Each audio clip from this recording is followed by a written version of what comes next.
Imagine it's Sunday evening, and that familiar dread starts creeping in.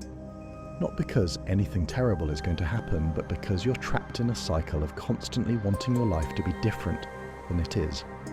Wanting it to be Friday, wanting to be on vacation, wanting to win the lottery so you never have to work again. What if the problem isn't your job, your schedule, or your bank account?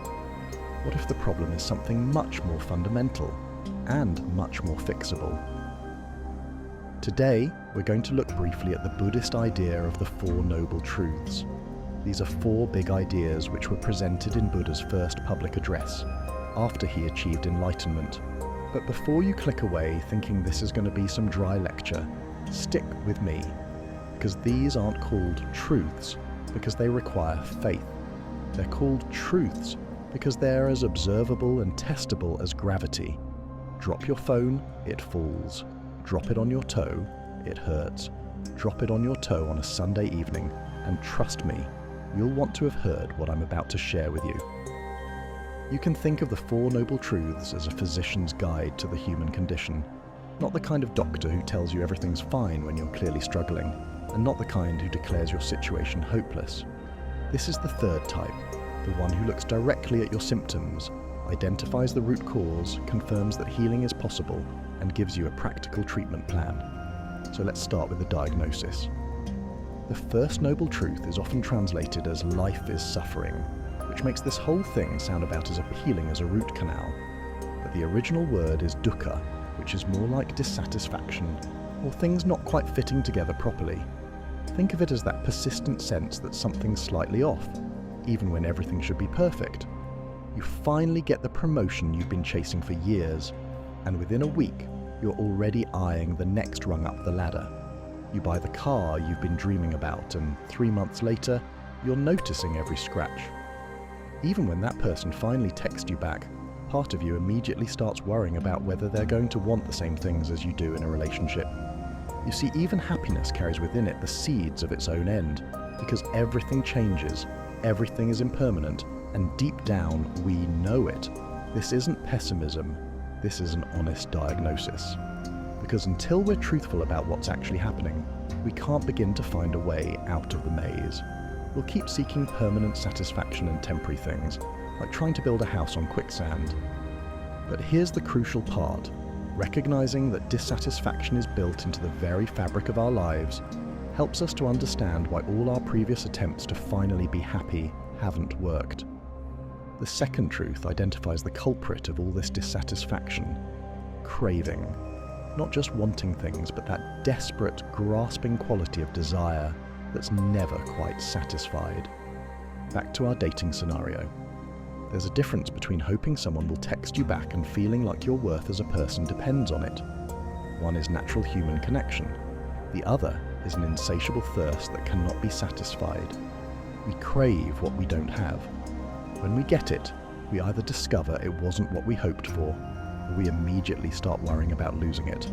The job candidate wants the position, gets it, then wants job security. The single person wants a relationship, gets one, then wants certainty that it will last forever. Here's the subtle point. It's not desire itself that's the problem. It's our relationship to desire. It's the sense that we absolutely must have something, or avoid something, to be content. So far, this seems like a pretty grim situation, but don't worry, because the good news is now coming over the horizon, because the Buddha claimed that this cycle of dissatisfaction can actually come to an end. The third noble truth says that the way out of suffering is not through getting everything we want.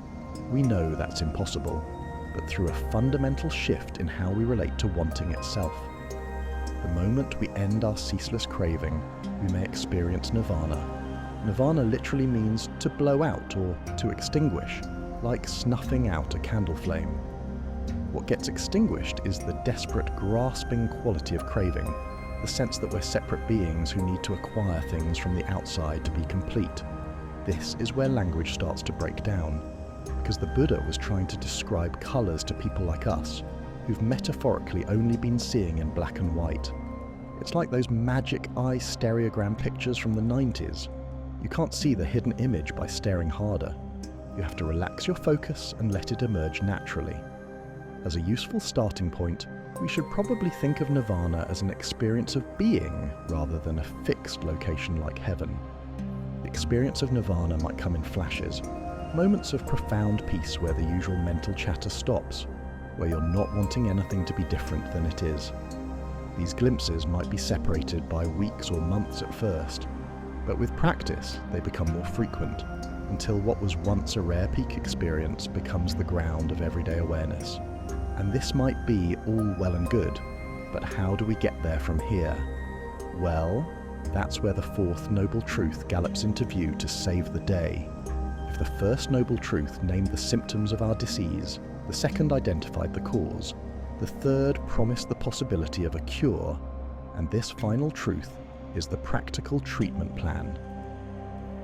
The Buddha prescribed what he called the Eightfold Path, but think of it less like a linear sequence and more like 8 interconnected practices that support each other and keep things rolling along smoothly like 8 spokes on a turning wheel.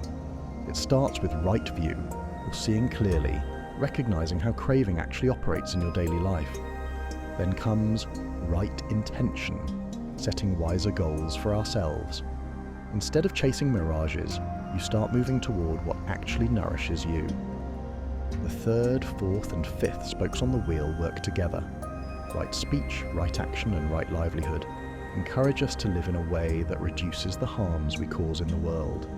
And finally, there are mental training practices. Right effort, right mindfulness, and right concentration complete the Eightfold Path and introduce us to meditation as a way of training our mind so we can show up in the world ready to decouple craving from the reality of experience. Meditation builds our mental muscle so we can speak, act, and work in the world skillfully. The beautiful thing about this approach is that it's completely empirical. You don't have to believe anything. Buddhism is much more like a science than a religion. These are not articles of faith so much as a set of experiments to be conducted and the results observed. Buddha emphasized that his medicine was not to be consumed on faith, but tested in the crucible of our own experience as an N equals 1 experiment. After all, the word Buddha simply means one who awoke. Awakening, in this context, is like waking up from a dream where you believed the monsters chasing you were real. The nightmare of constant dissatisfaction, the endless pursuit of the next thing that will finally make you happy, the sense that you're incomplete and need something external to fix you. What if that's just a very convincing story your mind tells you? This doesn't mean life becomes perfect. Bodies still age, relationships still end, people still don't text back when you want them to. But the desperate, grasping quality that turns ordinary challenges into personal crises, that can indeed come to an end. The Four Noble Truths offer us a choice. We can keep sleepwalking through life, chasing satisfaction in all the wrong places, or we can wake up to what's actually here.